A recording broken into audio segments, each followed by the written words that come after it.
Hey everyone! In today's video, I'll show you how to run scripts in Escape Tsunami for Brainrots using Delta Executor without any keys or complicated setup.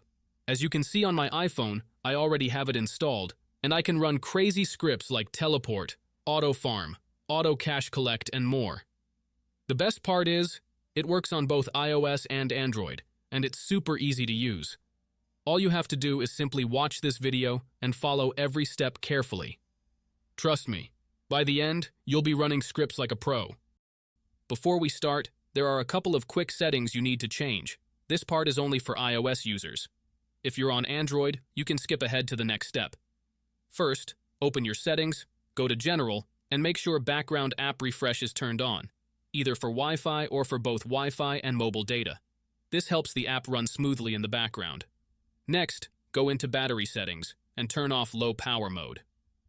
Low power mode can slow things down, and we definitely don't want that. Once those settings are done, you're ready to continue. Now open your internet browser. In my case, I'm using Safari, and go to delta-install.com. This is the website where you can download Delta Executor.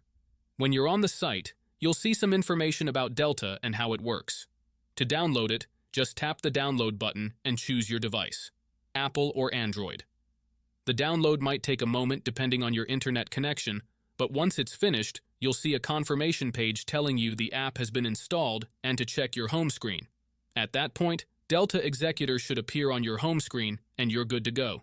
If this is your first time using the site, there may be a couple of extra steps.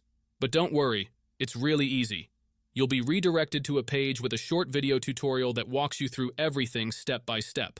You'll just need to install a couple of apps from the App Store or Play Store, depending on your device. These apps are safe and secure, so there's nothing to worry about. Just follow the instructions and you'll be done in no time. And that's it. If this video helped you out, make sure to leave a comment, drop a like, and subscribe for more tutorials like this.